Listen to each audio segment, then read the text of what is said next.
Hello and welcome to jasonnewland.com. My name is Jason Newland. This is Let Me Bore You to Sleep. Please only listen when you can safely close your eyes. I'm here with little Vinny, stroking his neck. He likes that. Don't you, Vinny? His neck and his chest. He likes having his under his chin stroked sometimes, but not for long. But I suppose, it's technically you'd think, well, he can't get to under his chin, but he does rub it against the ground, so I guess he can. But his neck, I suppose he can rub that against the ground as well.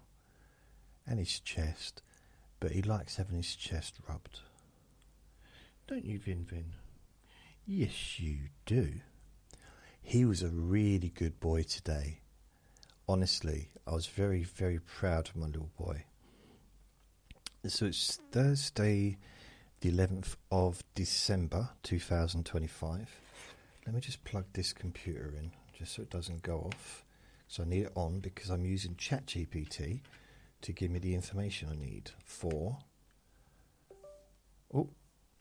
today's episode of Thursday's Throwbacks, which is UK TV shows 1986. 1986. So we've done 1980, 1, 2, 3, 4, 5. This is the 7th one. I know we had 1 week where we missed, but I still carried on with the next week. So yeah, we've done 7 of these. Like 80, 1, 2, 3, 4, 5. Okay, we've done 6. This is the 7th. I'm literally counting on my fingers. I know. Hey, well. So, geography wasn't always my best subject. So we was in the park. It was having his second WALK. LK, and there's a couple of dogs that he normally barks at. So I'm coming out of one part of the park. I see these 2 dogs running around because they're off the leads. They're sheep dogs, lovely dogs, but he barks at sheep dogs. The weird thing about it is they're the only 2 he barks at now, because he's really good friends with one and he's good friends with another one that he used to bark at. It's kind of weird, really, if you think about it. Like, Chloe, he used to bark at her and now he gets excited to see her. And what's his name?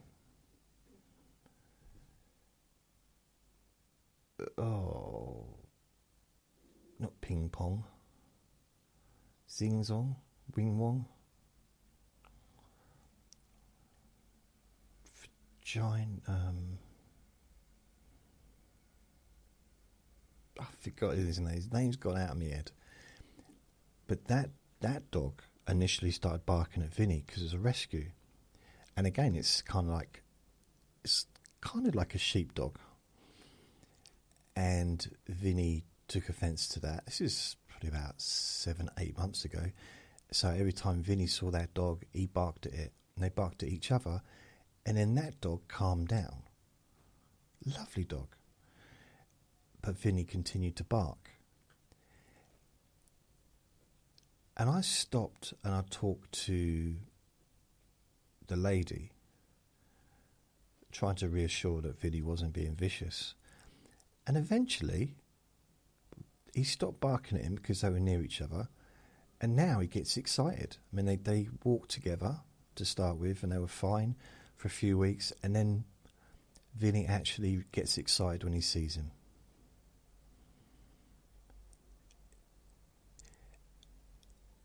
And then there's another couple of dogs, these 2 dogs now, where he's gone from barking.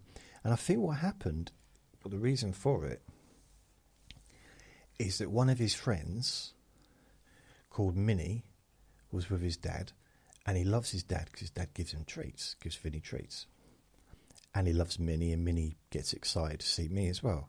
Although on this occasion, she was chasing a ball, so she didn't even see me. And I was trying to pull Vinny away, because even though I saw that Minnie was there as well, I thought, Vinny's pulling towards there, and he's just going to get up and start barking. So what's the point? So I'm pulling him, and he's pulling against me the whole time. And they start to walk towards us. So I'm thinking, all right, let's just test it. Vinny did not bark once. He was excited to see Minnie. He was excited to see Minnie's dad. I think he was focused more on the chance of getting a treat. He said hello to the lady, the owner of the other two dogs. Did not care about the dogs at all. Wasn't bothered by them one bit. They were even like just walking around each other. Nothing.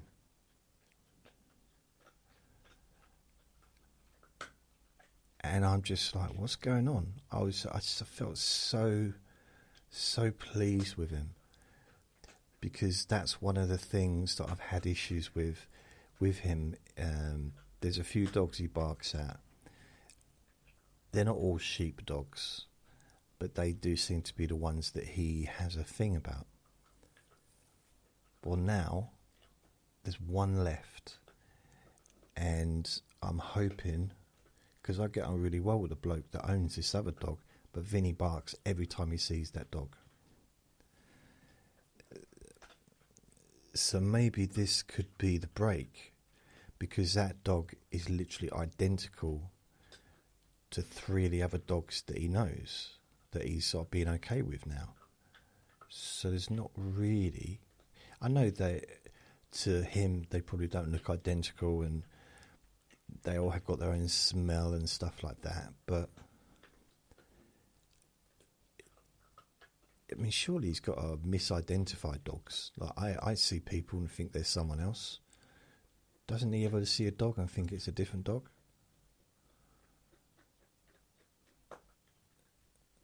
And then it's too late to bark? I don't know.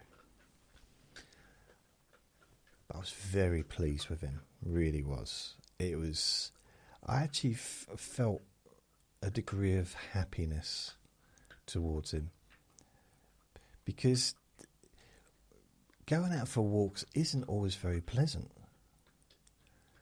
For the simple fact that he's got a bunch of dogs that he barks at, and he just screams at them so loud, and it seems aggressive, and he's the size of a cat. You know, he's I don't know if it is aggression or it's just he might be scared. I don't know. And he's defending me. He's protecting me.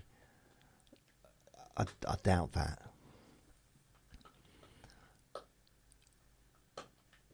But it was just, yeah, it felt nice. Felt really nice. The same as it did when he started being friendly with the other dog. So maybe he's got through that phase. Perhaps he's now moving into a more mature phase, because he'll be 4 in February. I've now had him for 3 years. Can you believe it? 3 years.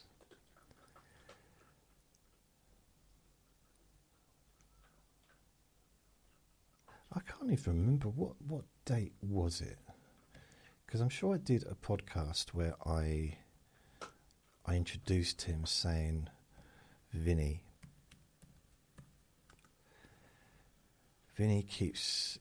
sleeping on my lap. That was June this year. Yeah, it's not going to be... I probably wouldn't have it on this podcast. No. Welcome to Vinny. I wonder if I can find it amongst all the podcasts. Nope. I know how I can do it. if I search through the element, okay, if I search through one of the hard drives where I keep all the some of the recordings, not, it doesn't hold all of them. Vinny. So I'll just put in Vinny. Sleeping through Vinny special. Q&A Friday 2019, August the 9th 2024. No, that wouldn't be it, because my new setup with Vinny, nope. Vinny keeps eating my underpants. Yeah, that's not far. It's not long after I got him. So that was 22nd of January 2023. So that was number, Let Me Bore You to Sleep, number 959. 959. Right, it gives me more of an idea. So 959, Let Me Bore You to Sleep. 959, 900. So we're probably looking at 901. So let's have a look at here, see if I've got it. But if I put in Vinny, nope, nothing. Oh, I think I might have spelt Vinny with a Y back then. Yeah. Meet Vinny. I decided his name was IE, not Y. 9:33. Wow, it's earlier than I thought. I was thinking it was like a week in, or 10 days, but it's actually the 4th of December 2022. Let me have a look if that was a Saturday, because that's when I got him, on a Saturday. So it might actually be, bearing in mind, oh, okay, let's have a look. December 2022. Oh, no, down.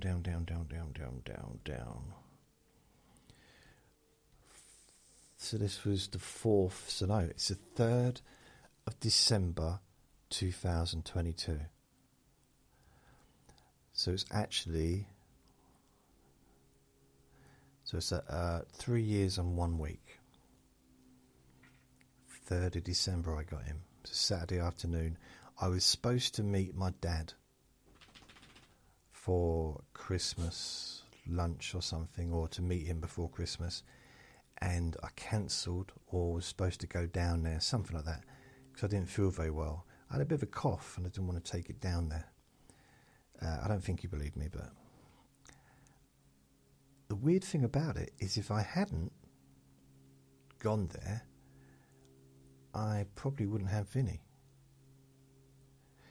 But saying that, I think Luke would have just taken him anyway, and then when I got home, brought him up and said, "Here you are." So yeah, I might have still had him anyway. There's no way of knowing, is there? I mean, we can't. It's guessing the past if it had been different. It's not possible. Let's have a look.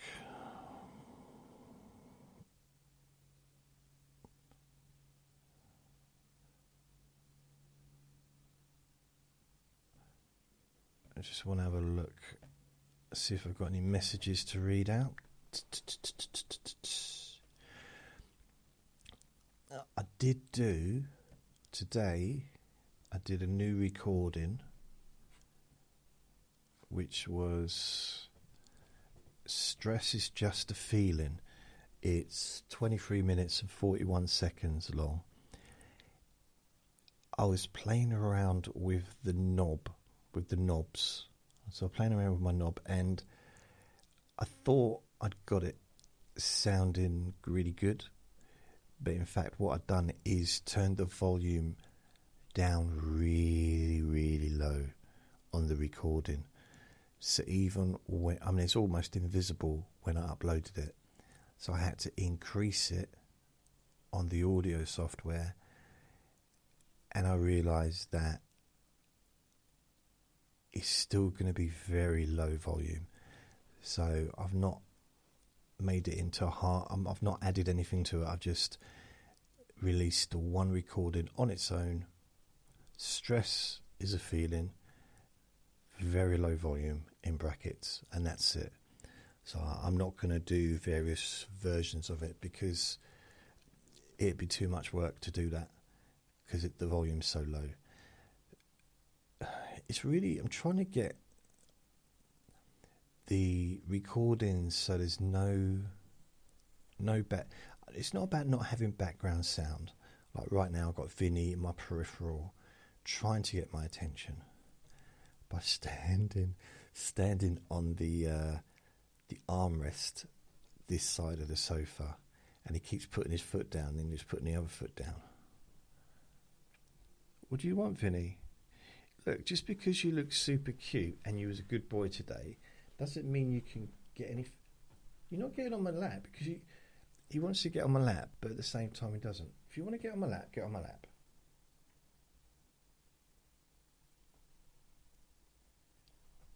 You're not a cat. You're not a pussy cat. What? What is it you want, Vin? He wants something, but you don't know what it is. He's just looking around. Oh, I've got a story for you. I absolutely had a tantrum yesterday. I'm not proud of myself. I'm not pleased, but it happened. I can't even, I don't know where to start. Right, so let me go back on this. I got a couple of messages here somewhere. I'm sure there was a couple of messages. Where are they gone?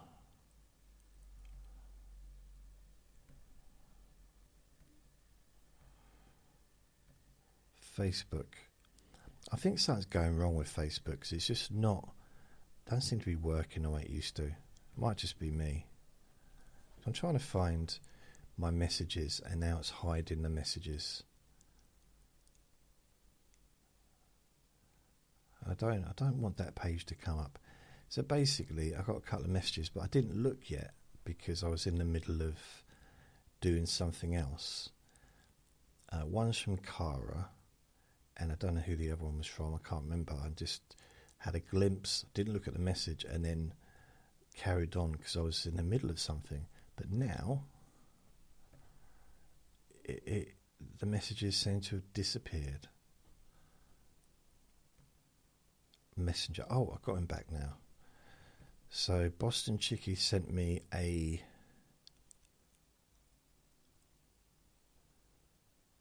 don't even know what that is.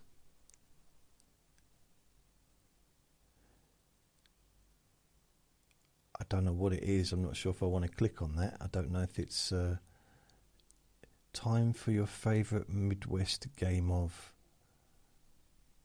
Right, I'm a little bit scared to click on that. Boston, let me know if it's safe, because it looks like it might be a spam or something. I get stuff like that occasionally where I just like, oh, I don't know if it's been sent or no.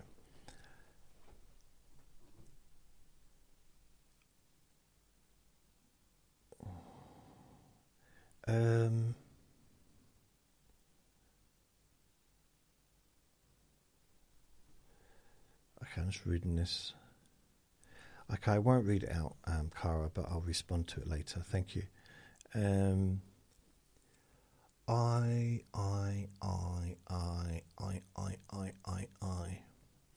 So stuff like this on there. Most people are narcissists count the squares. What's counting the squares got to do with anything? Facebook is turning into just, apart from my my recordings, Facebook, I don't know. Was it ever? Did it used to be good? I think it used to be quite good. I remember it being. It used to be about the people. It used to be about the people on there, and there'd be. I seem to get.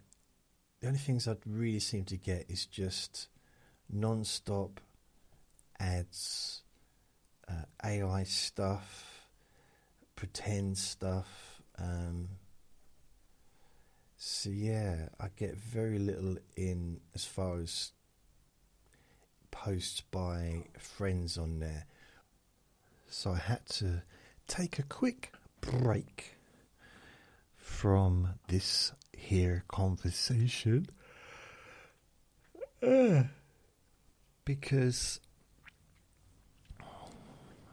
Vinny would not stop hassling me. And I knew what he wanted. He wanted a treat. He's got these chicken treats that he loves. They were like on a stick. But he hasn't touched his dinner today. So what I said to him is, if you eat your dinner, you can have a treat. And he ate his dinner, and I got him a treat. Or I dropped bits of the dinner on the floor for him, and he ate it. And if he didn't go to eat it, I'd look like I was going to grab it and he'd take it. So it's a little game, but I think he enjoys playing that game. When he's hungry, he doesn't care. He just eats. He seems to get hungry at night. He doesn't seem to be interested in food during the day, but at night, you know, he'll eat like a whole tin of food. But did I say tin? Tub? It's kind of a tin, yeah.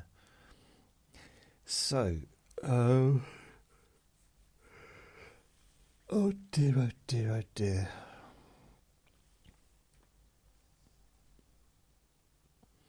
What was I moaning about?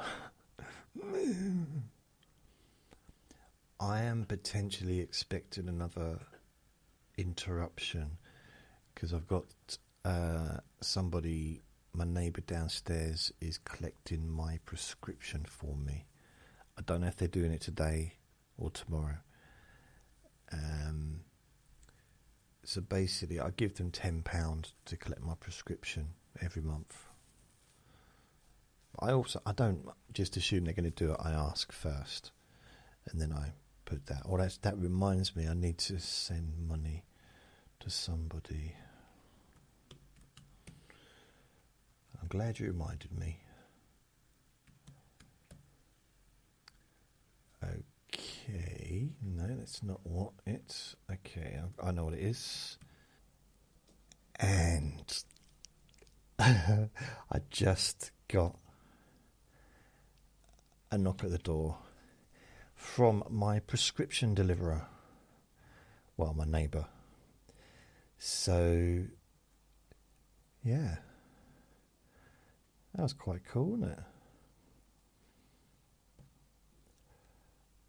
I gave him some.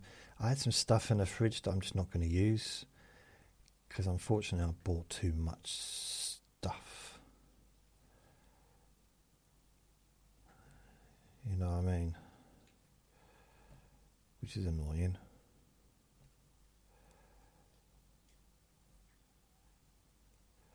Da da da da da. Da da da da da da. Da da da da da da da. Oh, this is annoying. See, the problem is I put some money into someone that's a friend that's in prison, okay? I just put in £20 a month, something like that. Yeah, £20 a month. I'm not saying, I'm just saying that's what I do. And it's someone that I'm friends with who's like a neighbour and all that stuff. But another neighbour came up and asked me to help, was saying I had problems putting money in because her husband was in prison. And I said, I can help. We did it on this computer. So now, whenever I go in, it brings up both details. Not the names, but both dates of birth to choose from. And I don't know what the one I'm sending to its date of birth is. So I'm going to have to try and find that email. It's ridiculous. Or that text message. And I don't even know, because I've got his mum's telephone number. I mean, you could argue, why am I doing that now? Message.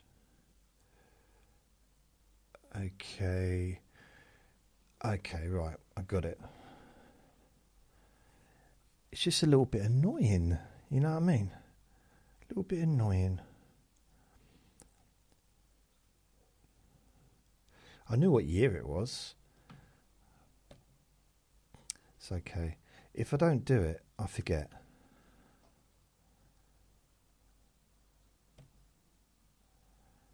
So it's done. I have to do it as soon as I remember. I've been trying. Basically, it's a certain time of the month that I do it. And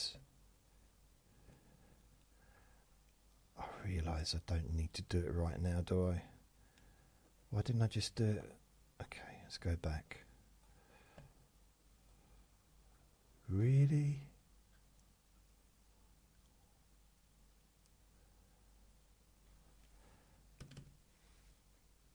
I tell you, it's weird.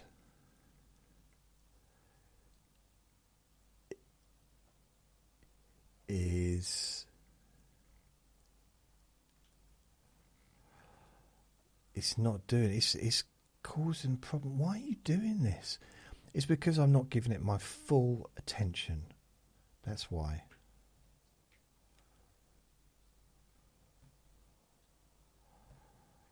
That's why. I don't know why. Why? Oh, I know what it is. I remember. That's it. Done. Just try to remember what the number is on the back. It's done. Done. Making sure it's me. Yes, it's me. Thank you. All these little security measures it's doing. I just hope it's not someone on the other side of the world taking that money for themselves. Probably not.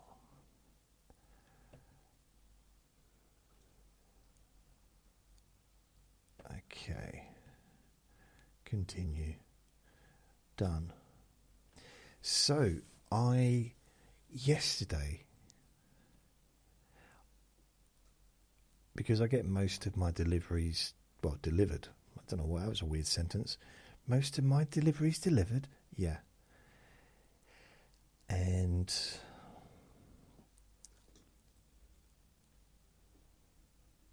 I needed something. Yeah, I need a couple of bits that I needed, but at the same time, I didn't have enough to order a lot of stuff, so I kind of kept it to a minimum. And I made the order to get delivered. I did it on Uber Eats app. It came through about an hour later. The bloke was, I don't know, I can't really understand. The bloke seemed not very happy. But, you know. And a new thing is they're now stapling the bags closed. And I think the reason for that, I've kind of figured out the reason for that now. I don't think they want people opening the bags before the driver leaves. Because if it's a wrong order, the driver will not take it back. They don't have to take it back. And I would have thought that they would have to take it back, but they will refuse. And I know that some customers would get agitated by that.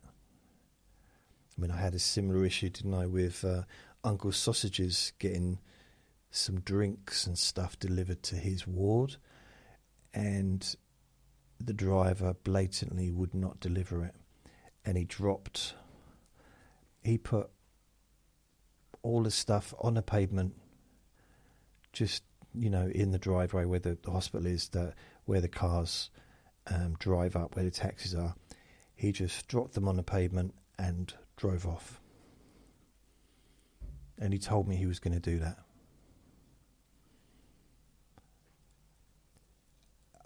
And I just couldn't, I've not lived in that world before. That is alien to me. It's alien. That concept of, I don't know, like not taking one shred of responsibility, not one bit, not to be able to not care that much. Bearing in mind, I tried to explain to him it was being delivered to somebody, in medically in the situation that Uncle Sausages was in. I couldn't get there because I had COVID at the time. This was the last week of his time, and the last week in hospital, and then he went to a care home or whatever for 3 days or 2 days. And I tried to say to him, look, can you please deliver it? And he said, too much stuff. I said, well, deliver some of it. No. I said, I'll pay you extra. I'll give you a tip, a big tip on top. Just keep you what you want, and just take something to him. And just the bloke refused, blatantly refused. And I don't remember his name. He's probably delivered here since. It might have been him last night. Oh, I mean, it is what it is, but I find that weird. The idea that a delivery person would just put it on a pavement and just drive off. At least keep it. Give it to your family. But that's stealing. Well, it's no worse than what they've already done. Give it to the reception. Maybe the reception, because it was in between the hotel reception, like as you walk in, the entrance, and the accident and emergency entrance. And it's surrounded by taxi drivers come in and people drop people off there. It's a big car park, but that's just like the drop-off area. So I'm pretty sure people would either take it and take it home, or the security guards would take it and share it amongst themselves. And this might be happening all day, every day. It might be like a really good job to have, because you get free stuff all day. I mean, maybe that's the situation. I don't know. So anyway, yesterday, I get my delivery. I'm feeling quite good because I was waiting to eat what I wanted to eat.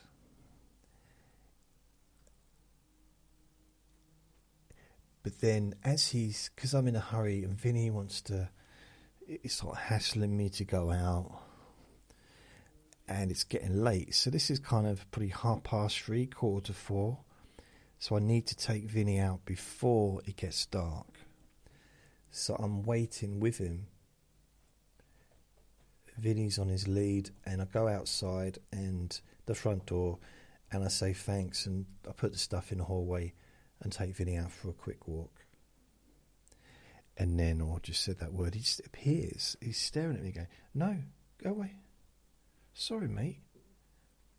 You wiggle your tail all you like. You've had all you're having. Done. Done. Sorry, mate. And he's distracting me today. He really is. I can't remember what I was saying now. Oh yeah, I took him out. We got back. He's excited because he can smell stuff in the bag, and I'm thinking, he can smell his treats, because I got him, I'm saying all the wrong words here, aren't I? But it's the special ones that he likes. So I got them, ordered them last night, or yesterday afternoon. I take the bag into the kitchen, stick it on the freezer, open it up. First of all, looking for his things to give him. And I feel like I'd entered a different dimension, because none of the stuff was what I ordered. The first thing that popped out was a pizza. Now, I'd remember ordering a pizza. I didn't order a pizza, but there was a pizza there. I don't know if it's a Goodfellas or something. It's not frozen. It wasn't frozen when it got here. There was some other bits and bobs and a drink. And I thought, and it had my name on the bag. It was only one brown bag, and it was stapled closed. So there's no way of looking inside it first. Normally they're just stuck closed, but quite often they're kind of hanging open before they get there. So maybe that's the main reason they're stapling them. But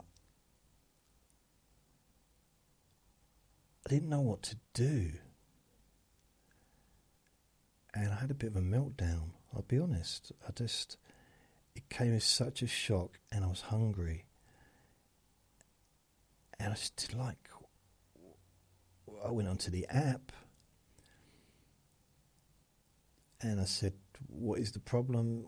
And I said, well, which ones haven't been delivered? And I've got to go through every single thing. And I sent a message that said, nothing, it's the wrong order. There was no numbers. Well, I found numbers online, but they didn't work to actually speak to anyone.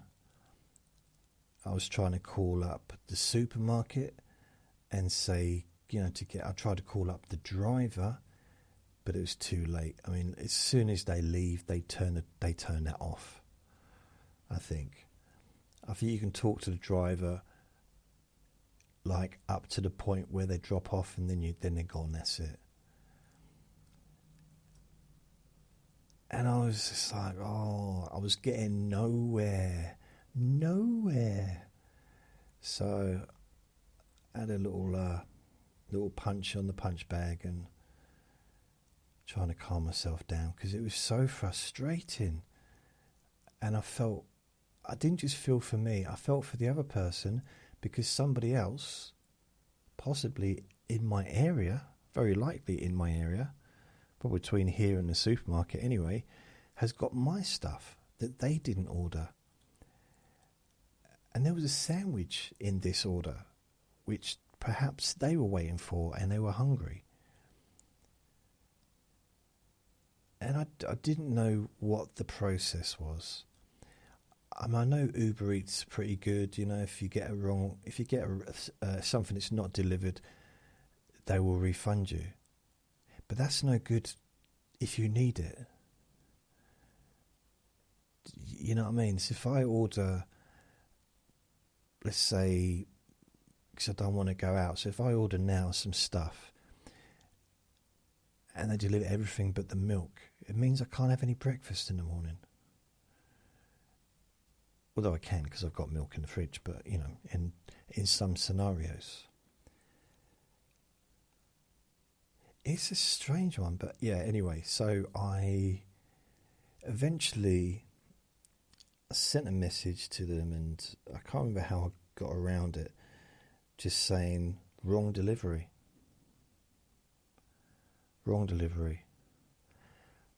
And I got a message coming back. It says, we will be in contact with you in the next 2 days.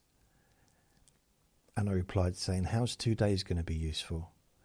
You sent me the wrong delivery. What about the other person? How am I supposed to contact them to get them this delivery? And then I got a message about 15, 20 minutes later saying, we have refunded you the money for your delivery. And you're welcome to order again, reorder.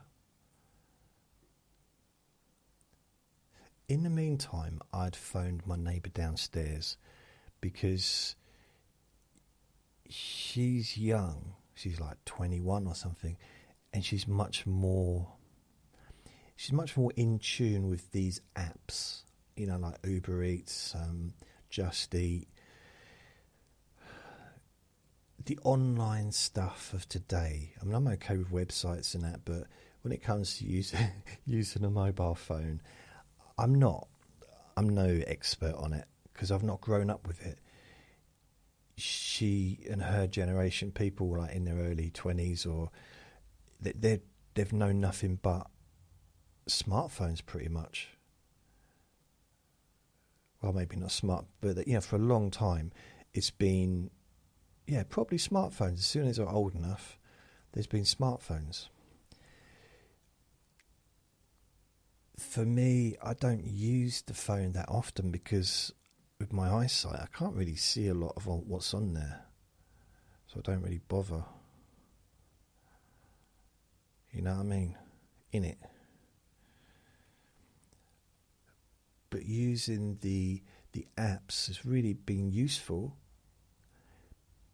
because when I moved here, there was no apps to get stuff delivered 10 years ago. And I could get deliveries from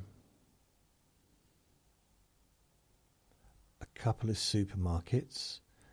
Sainsbury's would deliver.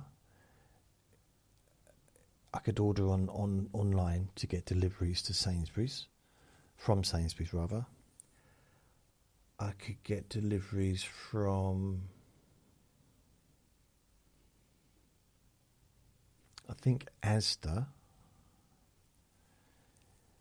as well, online. Iceland wouldn't deliver if I did it online. But I could get a delivery from Iceland, but I had to go all the way into town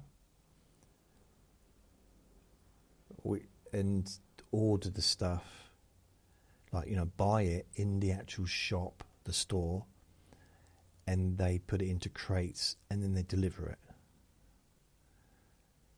I mean, literally, I have to say, when do you want it? What is 2 o'clock okay? And I would say no, because I won't be home by 2 o'clock. Because it's like sometimes takes an hour and a half to get home, depending on the traffic and that. Because if it's just like, or waiting for buses and stuff. So that seems a bit weird. They will deliver it, but you have to go into the supermarket to get it, to purchase it. It sort of defeats the whole idea of home shopping, I would suggest. Maybe. And then you had the pizza, Domino's pizza. The app didn't work here, so not the app, but the online. Couldn't order a pizza to get delivered here. Still can't. I can phone them up, but I can't order it. And if you order it online, you get a discount. But I have to phone up. And when I lived in town, and I know you could say, okay, it was 10 years ago, but, okay, fair enough. But 10 years ago, I used to get a large pizza for £10 on a Saturday night. Now it's like 20 odd quid. But why would it go up that much in 10 years? Especially as it's like sweet corn, pineapple. It's not even an expensive ingredients. So they said, well, if you order it online then, because it'll be cheaper. I can't order it online. So yeah. Plus places like a lot of the places wouldn't deliver here because we were blacklisted. There was even a time when taxi firms wouldn't come and pick up from this building or deliver to this building because it was dodgy. So what some people used to do, they'd get a taxi from town, stop outside and say, wait a sec, I'll just go and get some money, and they'll run through the building because there's an exit out the back as well, and just leave and go somewhere else and just go home or whatever, and leave the taxi driver there scratching his head. Do people ever actually scratch their head when they're confused? I don't know. I'm not sure if I've ever scratched my head in confusion. But you see it, don't you, in the movies? Oh, scratching their head. Oh, don't know what's going on here. Did Sherlock Holmes ever scratch his head? Ah, but was Sherlock Holmes ever confused? That's the question, isn't it? When I started telling this story about Uber Eats, I didn't think I'd be mentioning Sherlock Holmes or head scratching. It's weird the way it goes, isn't it?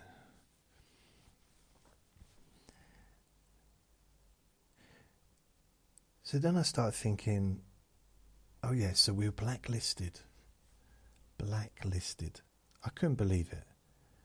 I remember there was this one time I needed to go to the hospital for myself. And I called... Yeah, I needed to go to hospital. I knew that we were blacklisted. The building. What I didn't know is they had my number.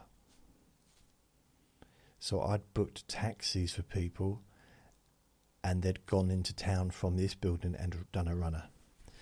So when I called them, I went to the petrol station. No, this is what I did. No, forget the telephone number. I might have made that bit up. I called them from this building. They wouldn't come here. So I said, okay, and I walked to the petrol station, and they said they wouldn't, oh yeah, I got cash. I got cash out to pay for me to get to the hospital. And this was like 2 a.m, something like that. And I phoned up the taxi, and I said, can I get a taxi from the petrol station to the hospital? And she said, yeah, that's going to be, I don't know, £16, £14, whatever, £20. I said, yeah, that's fine. She said, you're going to have to pay before. I said, fine, I've got cash. She said, no, you have to pay before they come out. You have to pay on the phone. I said, I can't pay on the phone because I've just drawn the money out of the bank, and that's all my money gone. It was the last, I probably drew out £10, and then maybe I had like £5 in change in my pocket, something like that. And they said, no. I said, I've literally got the money. I'm trying to get to the hospital. I don't want to call an ambulance. And they said, no.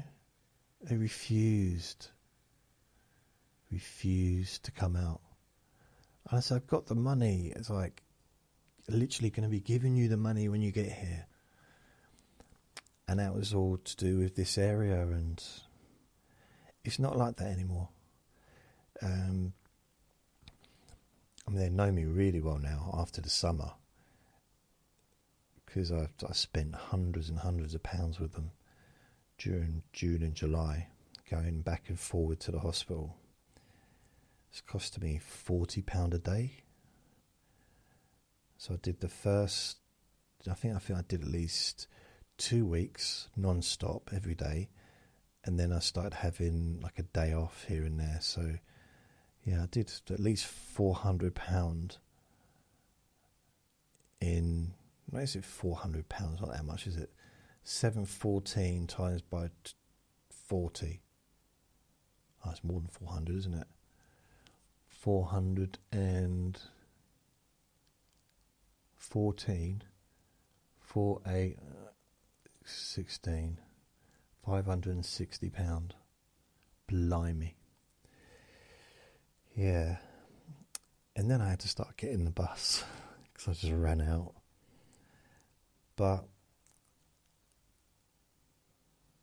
Now, and I've actually seen people in the past have stopped. They've got out of the taxi, said, and have told them where they live. And they gave the address of my friend downstairs that used to live down there. So then they'd be knocking on his door. He didn't know anything about it. And they'd be there demanding money. Or this person owes us £15 or whatever it was, you know. So what are you telling me? They said they lived at your address. So yeah, it's just a bunch of dodgies doing stuff like that. But that's stopped, hasn't happened for a long time as far as I know. It's this building doesn't seem to be blacklisted anymore. And we can get deliveries. I mean, there's a time we couldn't get deliveries, hardly. But now with the apps, McDonald's didn't used to deliver here. And then they did, and then they stopped. So I think the problem with McDonald's is, even though they're not that far away in a car, McDonald's food does not keep its heat for the journey. So it's never going to be warm. It might be like tacitly warm by the time it arrives here. And I think they might have had a few complaints. Or maybe McDonald's just did not pay enough money to the drivers. And because drivers can refuse to take orders. You know, they have to accept the delivery. So no one can tell them what to do because they're self-employed. And I saw a I saw a YouTube channel of someone, and he was just riding around during the night in London doing Uber, delivering. And literally every few seconds a thing would come up on his handlebars, because he was on a moped or motorbike, saying, you know, offering him a new delivery to take and what the price was. So he would click to accept it or just ignored it. And if it was near him, he'd accept it. If it was the other side of London, he'd ignore it. Or decline, I'm not sure, maybe decline it. But I've seen it on the Uber Eats app where it's given a person with the registration number that are going to deliver, and then it changes again, and they've clearly decided not to take it. And I do wonder, with the Uber Eats, how many of the Uber Eats are also being taxi drivers as well, Uber taxis, because, you know, they might be on the way to collect a delivery, to deliver it to where I am in the middle of nowhere for like £4, £3, £4, but they might get an opportunity to drive someone to London for £200. They're going to take that, aren't they?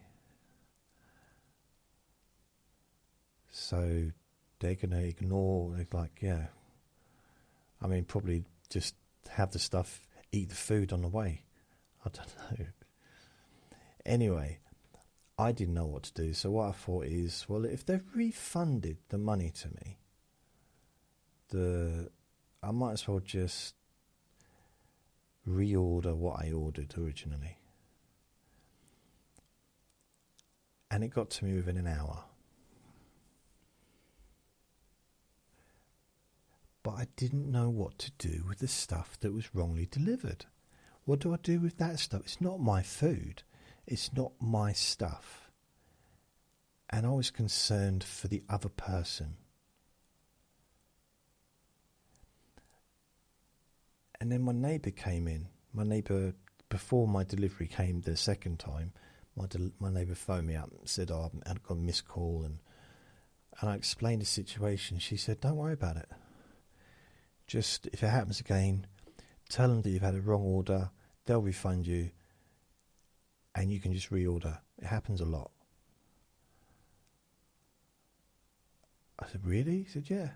And I said, what about the stuff that other person's order that I've got in my kitchen right now? And she said, just eat it. It's yours now. You got a free shopping.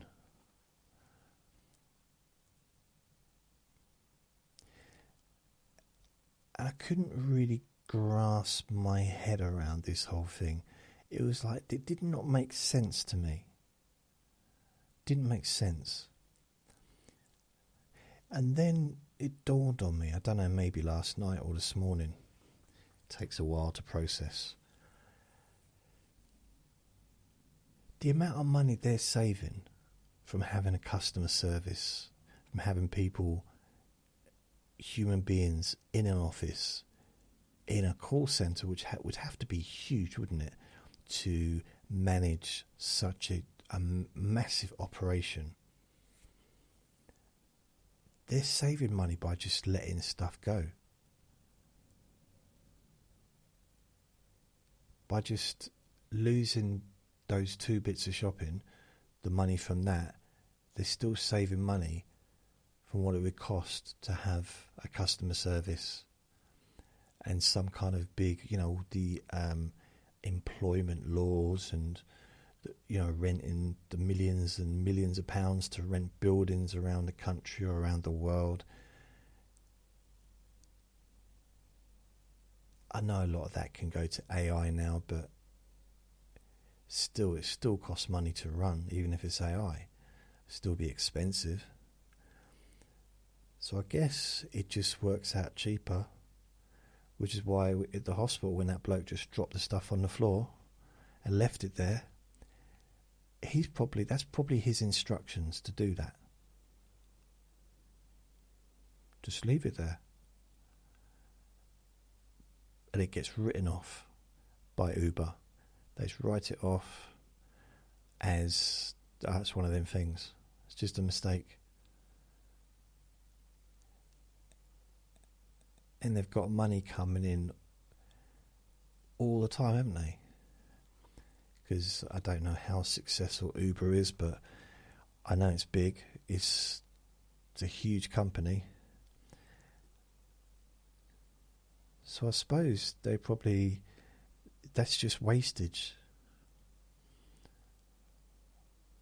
I wonder how much wastage they have. Because if that had been stuff that I don't want to eat, well, some of it was, and I did give it to my neighbour downstairs, but if, luckily, this is bad, luckily some of it was chocolate, so I thought, okay, fair enough, I'll have that. And there was a pizza, so I'm going to eat that as well. But there wasn't a lot of stuff there, really, and a sandwich. But I felt bad, but then after my neighbour downstairs said, no, don't feel bad. It's okay. It's part of the wastage. It's the Uber Eats generation. It's part of the universe of Uber. And I thought, okay, all right. I didn't know how it worked. Now I do. Cool. So,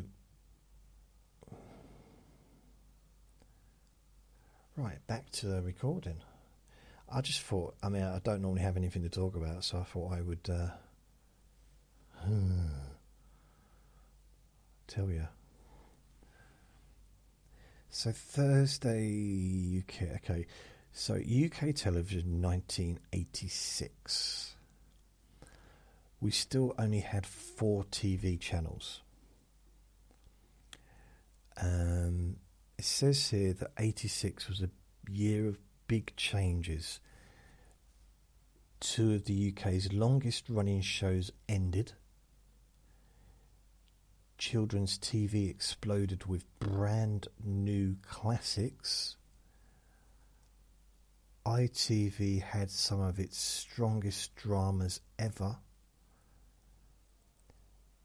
US imports were dominating more of the evening schedules. Schedules? Okay. BBC was entering a new era of comedy and soap writing. So here we go.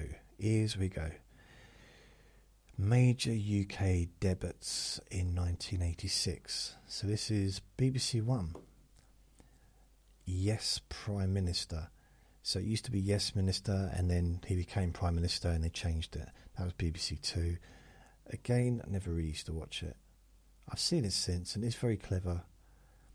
But it is, and it's, yeah. I think it's, yeah, it's just not something that I really watch too often. Casualty. So I would have been 15/16 in 1986. I left school at the beginning of 86, or about March time. Started working in the chip shop full time. So yeah. In fact, I probably started working in chip part time until April, and then worked full time once I left school. Casualty first aired 6th of September 1986 and became one of the longest running dramas in the world. Is it still running? Casualty. The way Casualty, because in the old days, A&E, or if you might call it the ER room, or you might have a different name for it in your country, basically accident and emergency, or in England at least, it used to be called Casualty. And that's what this drama soap opera was about. It's just about a casualty department. I think it was in London, I might be wrong. And it just had the nurses, the doctors, and, all the drama between them. And at the beginning of every episode, and it used to be on, I'm sure it used to be on a Sunday night, maybe a Saturday night. And it'd start in a really normal situation. But you knew it'd be like a couple driving a car, or somebody driving a forklift, or another person doing. It'd be just regular people doing regular things, or like a family hiking up a hill. But you knew, after seeing it a few times, you realised that there's an accident that's about to happen. Always, every single time.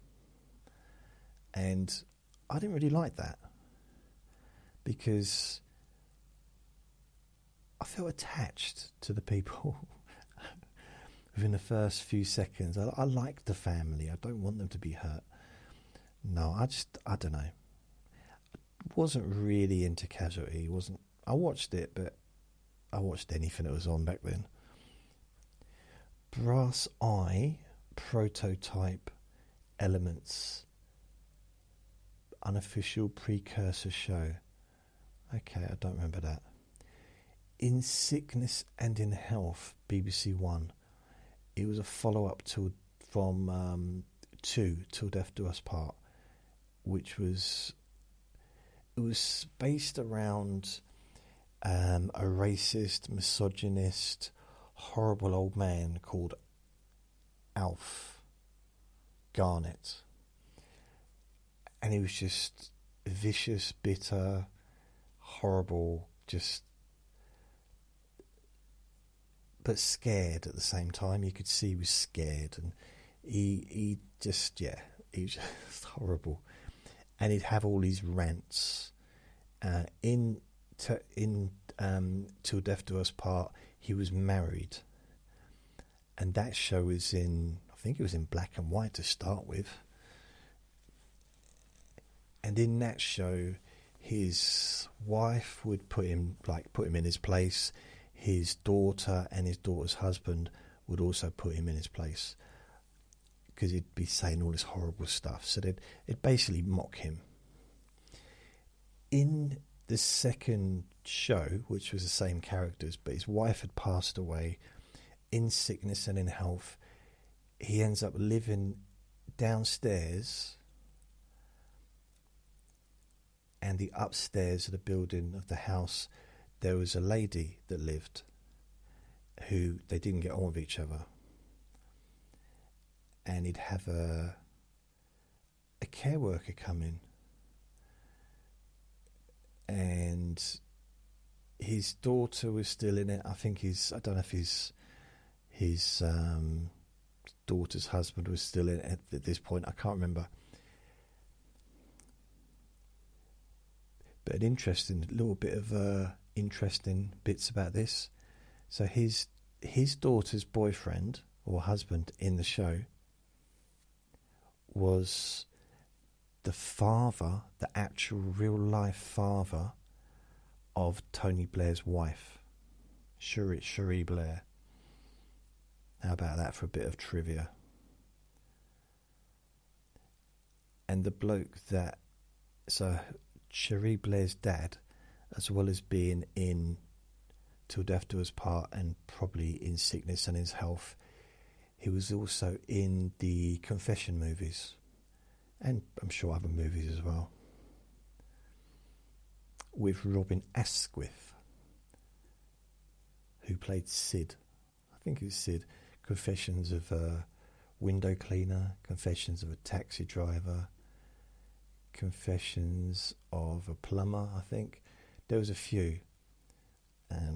They were kind of saucy comedies.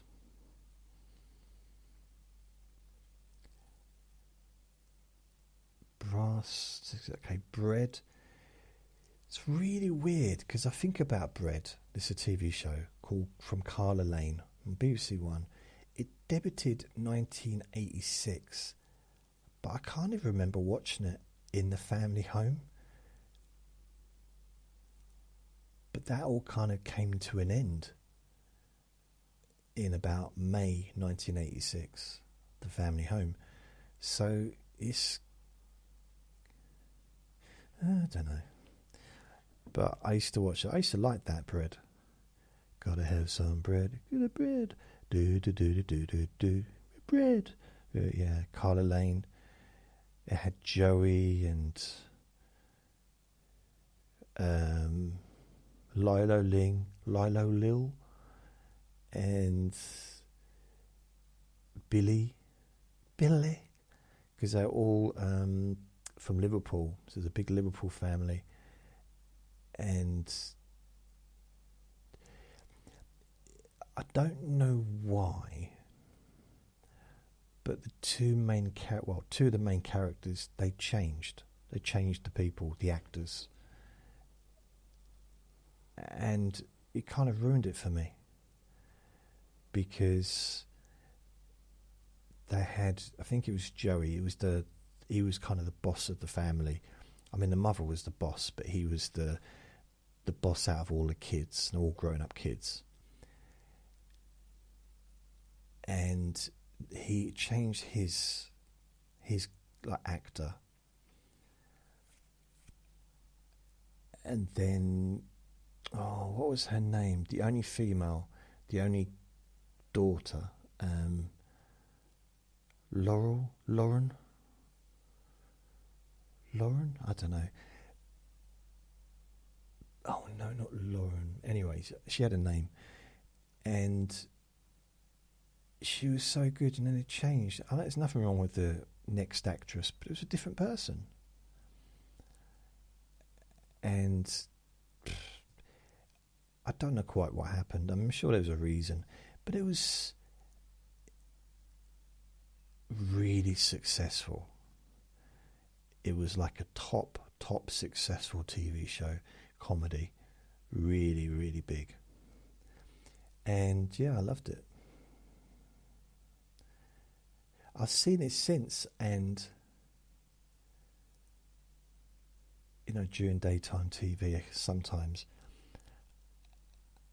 it's weird, I can't really see what I liked about it as much as I used to laugh. I don't know, it's just,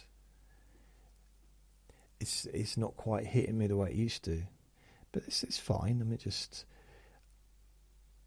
maybe having it on every week and watching the thing unfold would be more useful than watching a standalone episode.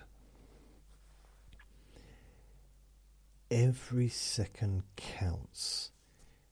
BBC One, Paul Daniels game show, launched 1986. Now, those that don't know who Paul Daniels is, he's no longer with us, but he was the most famous magician in this country. I know we've got Dynamo now, but this is before Dynamo was really famous. This was like the 70s and the 80s and the 90s. He was hugely famous, Paul Daniels. And I think if you, in the kind of the early 80s, if you'd have gone through children's Christmas stockings or their Christmas bags or under the Christmas tree, I reckon at least 1 in 5 Christmas trees would have one of Paul Daniels's magic games. Like it was a magical kit. You had to teach you how to do different magic tricks. I had at least one, and loads of people had them. They were big. I mean, Paul Daniels made millions from them. He must have done. Plus, he was on TV for years doing magic shows. So he was the most famous. I would also say I don't think I know of any other magicians at that time that were even on telly. Kind of in the same way that Paul McKenna was the only hypnotist on telly.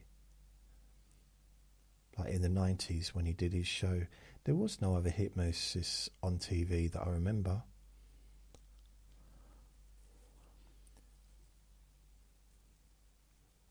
Yeah.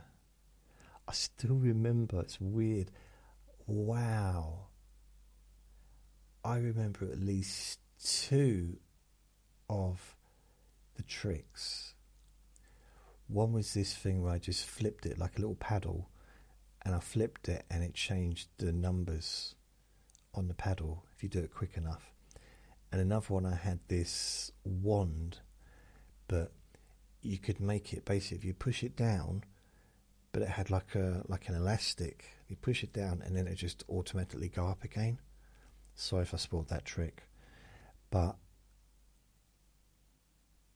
yeah. Wow, I forgot about that. I wonder if I can remember any other of the trick. Oh, there was a trick with a coin. So, do you know those cigarette cutters? You know, perhaps see them in a movie and they cut the end of the cigarette. Or cigar, sorry, not cigarette, cigar. And it had all, like, I don't know, something that you put a coin in and push, it was that kind of thing. And it turned the coin into something else. Or I think the coin disappeared. Something like that. And I haven't thought about this for a long time. Wowzers. Wowie, wow, wow, wow. There was a rope trick as well. I can't remember what the rope trick was.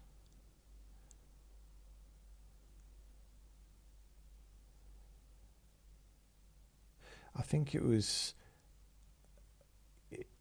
moving the rope from one part of someone's hand to the other, like over there, through their wrist. So it looks like it's gone through their wrist, but perhaps it hasn't really. If it's a trick, that is.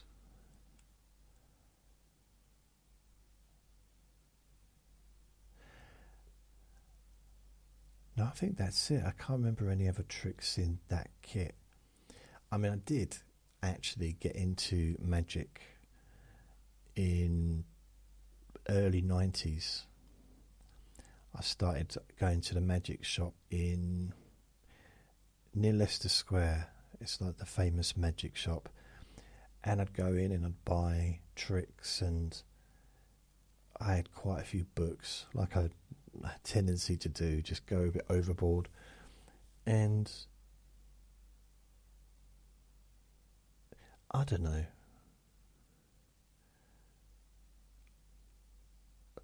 I think I just lost interest in it.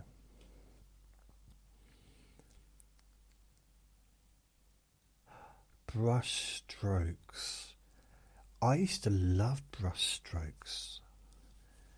It was about a painter, and he was like a Jack the Lad painter, starring Carl Howman, and he was popular with the ladies, and he was just, I don't really even know what it was about. It was almost not really about much, but it was fun. Yeah, I liked it. I suppose it was kind of a love story. I think he might have been in love with his boss's daughter, something like that. But it was good. I used to watch it. I like that. I'm sure it was on during the week, though. Then you got the Really Wild Show. I remember the title, but I don't remember the program. It's about wildlife. Yeah. The Whistle Test ends this year, so I never watched it, so it didn't bother me. That was a music thing, I think. There was Open Air on BBC One, a feedback chat show. Nope, got no idea. So you got The Ruth, these are ITV now, The Ruth Rendell Mysteries, debuted 86. I wouldn't have watched those on purpose, but I might have seen them if they were on. Ooh, The Equalizer. Kind of weird because it's ITV imported hit show from America, but it starred an English actor. I used to love it. I used to love The Equalizer. I watched it till it finished. I watched it, I don't know when it went on till the 90s, I think. I'm sure it did. Edward Woodward, I think it was, who starred in that. And I also loved the Denzel Washington Equalizers as well. I watched every one of those. But I haven't watched Equalizer with the lady. Is that a TV show or is it a movies? I don't know. I'm not seeing the one with her. I don't know. It just seemed weird not to have Denzel in them because he was so good. It was Denzel, wasn't it? Or I like to call him Denny. Denz. Boone. So the full series of 1986, pilot was 82. Why did they wait 4 years to bring out the full series? See, that was another show that was almost, I'm not going to say it's about nothing, but it was kind of, it was like he was a courier service, but private detective agency kind of at the same time. It was, yeah, I liked it. It was just really good.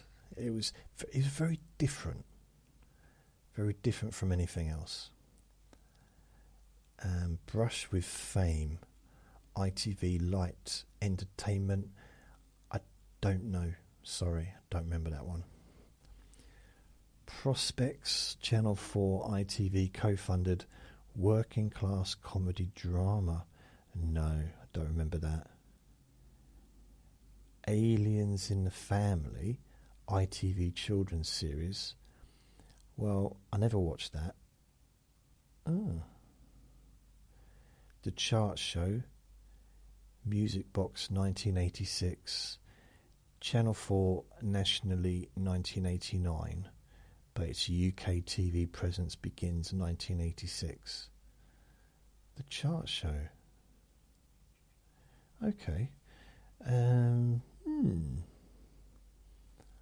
Well, I would have watched it. Because any chart show I would have watched, whether it was whatever channel it was on, because I like chart shows. There used to be, I remember in 1986.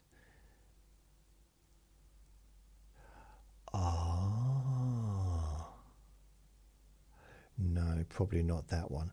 But there used to be a late night one with Casey Kasem.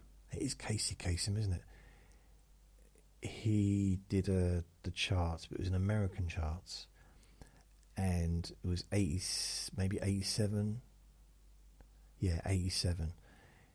And it used to be on quite late at night, possibly early hours, or maybe 11, 12 o'clock.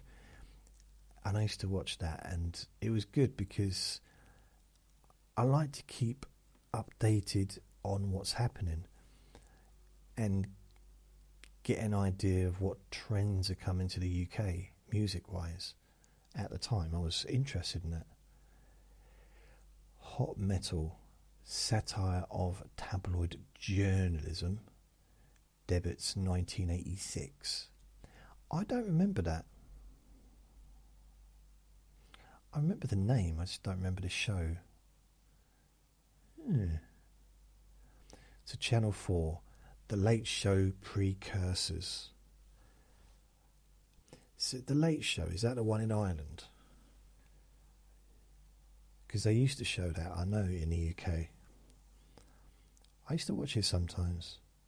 Because it had the same bloke forever on there. Yeah, I used to watch that. Saturday Live began 85 and exploded in popularity in 1986. So Saturday Live, hosted by Ben Elton, I do believe. Why am I thinking? No, yeah, Ben Elton. So Ben Elton, it had a lot of comedians that were not new, but were really big.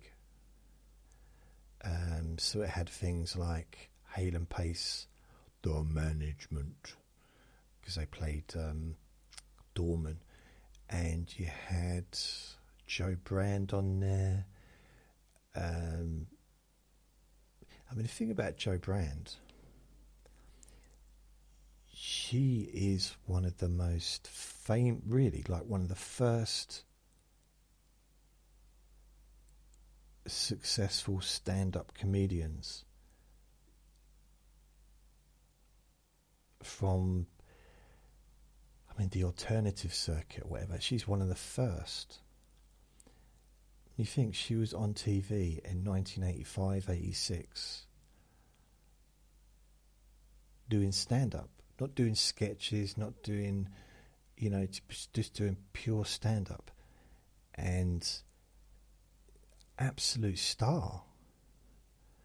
I remember seeing her not even, I mean, at the time, I guess not realising what stand-up comedy was.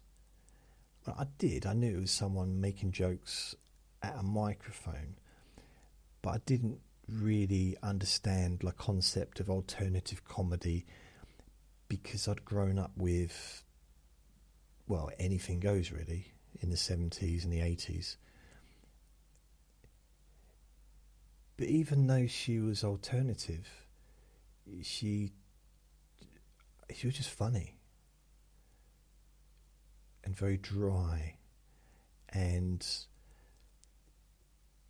I actually got to meet her when I very first started doing comedy in London. It was in probably January 1991. And I swear, I saw her and I was so excited to meet her above anyone else, because she was the only one that I'd seen before. I mean, if I'd seen Lenny Henry at the comedy club, I'd have been excited to see him, or I'm just trying to, any of the people like Hale and Pace, or the people I'd seen on TV, Jasper Carrot, Phil Cool, those people, Billy Connolly. But I'm standing at the bar and she's sitting down. This is when they had a sofa in front of the fire. And she's just hanging around with the rest of the comics. And it was a Wednesday night. So she's not on any airs and graces. And there was a comics room upstairs that she could have been in. I don't know if she was there because she wanted to try out some material, or I don't know. And all I do know is I upset her. I said something that upset her and she didn't talk to me again.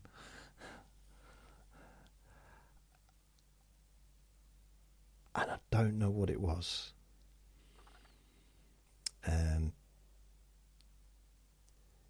I think she literally got up and left. Not the first time I met her, but like within that period of time. And because she used to speak to me, hello Jason, and because I was always around, I was like was it like a bad stain or something? But then I said something that upset her, and don't know what it was. I probably did at the time, and I probably didn't care, which I'm not pleased about. But the weird thing about it is, her boyfriend at the time, Jim Macabre, I got on really well with. And he was a headlining act, stand-up comedian, really good. And he wrote, I think he sometimes wrote for, I don't know, but I think he wrote for, what's her name, who I was just talking about, Joe Brand. I think he wrote for other comedians, and he was a comedy writer as well as a comedy performer. And I think he must have been one of these people that had a really good memory, because he always remembered me, remembered my name, and I didn't see him regularly. And he had a really good act. He was like really funny. But whenever I did see him, it wasn't like he wasn't doing the standard hi and then moving on. He actually literally stopped and talked to me, which meant something, because apart from the fact that I looked up to him because of how skillful he was and how talented, but also because he was a nice bloke, and he didn't just see me as being annoying. And the fact that I annoyed his girlfriend, I don't know if they probably weren't still together at this point, but because she was with him when it happened, and he forgave me. And it's really weird, because the last time I ever spoke to him would be the late 90s, maybe early 2000s, because I was still visiting, maybe early 2000s.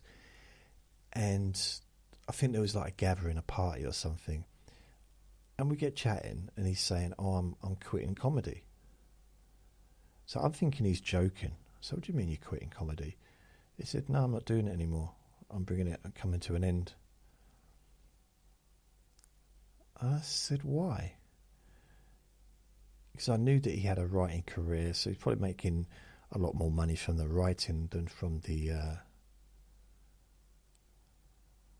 stand-up, because I guess there's more money in writing. And he said to me something, I can't believe it even today. He said, "The reason I'm quitting is because I'm never going to be the best."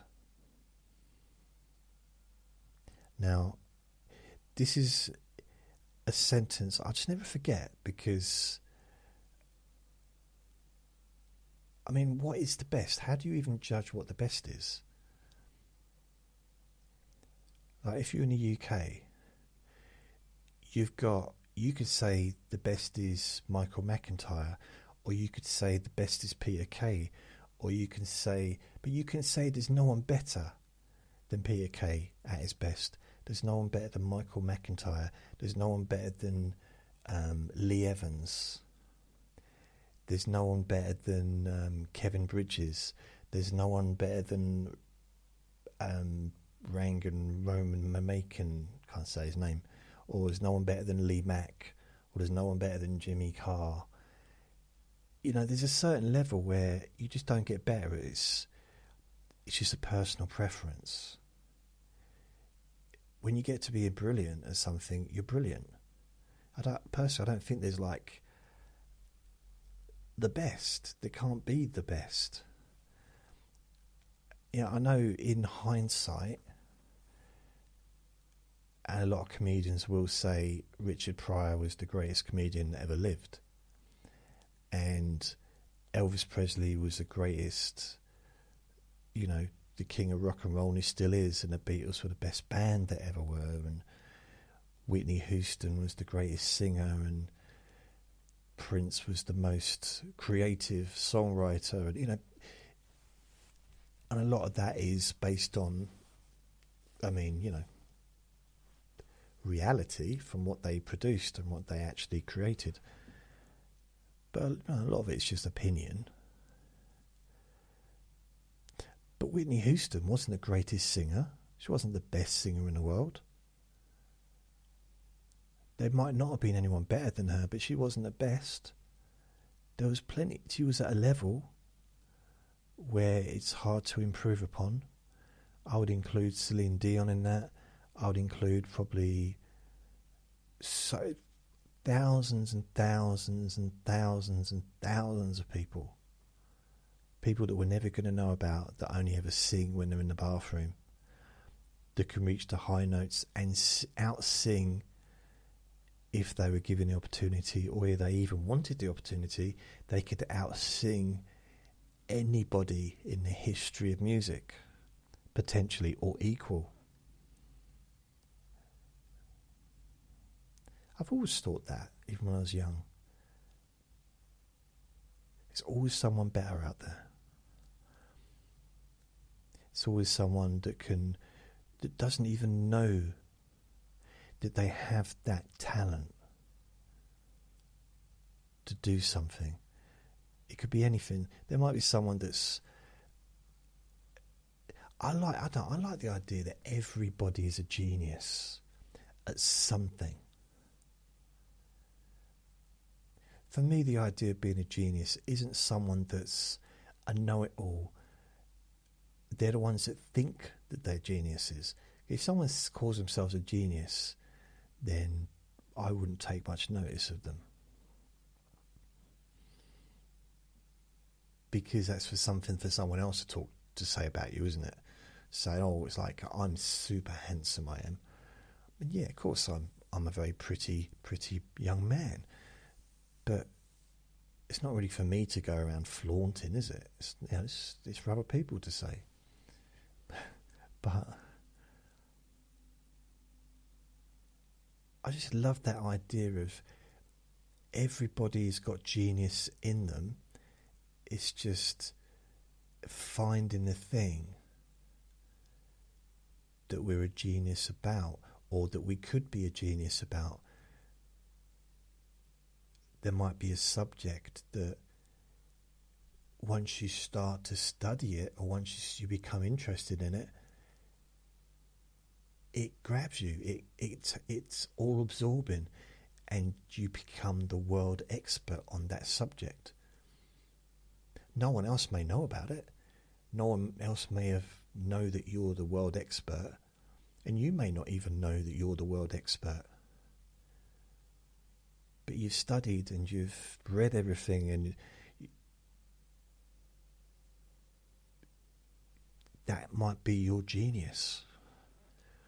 Or playing a sport, or knitting, drawing, writing, anything. I mean, even writing a book, I don't think genius, you could be a genius at writing, doesn't mean that anyone's going to want to read the books, because it might be too far ahead of its time. I mean, some authors, some painters, musicians, no one bought a single piece of their work during their lifetime. I haven't got any examples because I'm hoping it's true, but I haven't got any examples, but I'm pretty sure it's true. And now their pieces of art or their music or whatever, or the piano they played on, that they created some piece of music, or the music itself on some paper, is worth millions. But at the time, perhaps no one knew about them.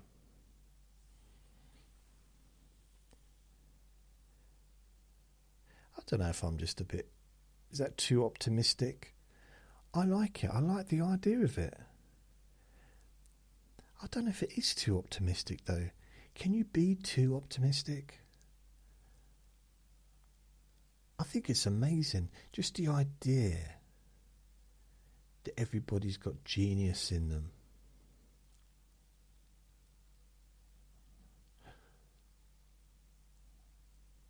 And when I say that, I don't mean I'm a genius and would you like some genius in you? I don't mean like that. Like we've all got it, maybe. But I'm not really focusing on myself with this one. I do believe at the very least we're all good at something.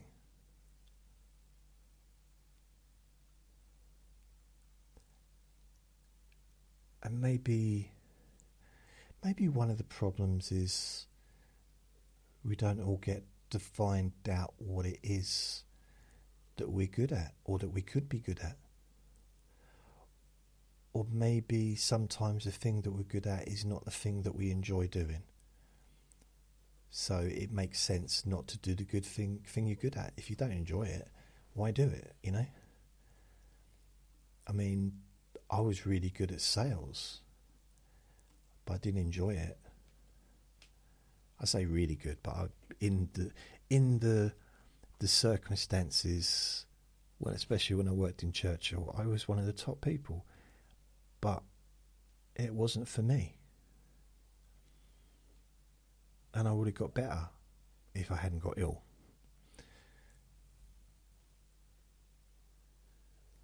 I don't know, I was just thinking about that. I don't know why. Oh, Treasure Hunt continued its prime run. Yeah, it's mentioning Treasure Hunt every time because of... Oh, what was her name? I think I do quite good with names, even though... Think about all the different names there are. Selena, no. Elena, Selena, Squatty, not Squatty. And basically, if I don't want to be rude, but Treasure Hunt, okay, it involved a lady, Erika, I forget her name.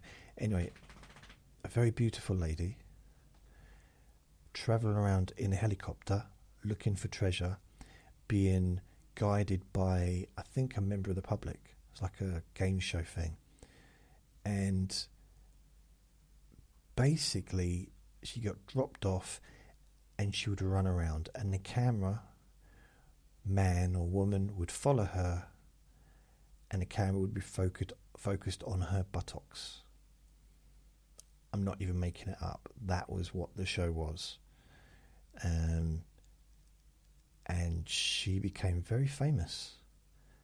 And her buttocks were the most famous buttocks on UK television at the time.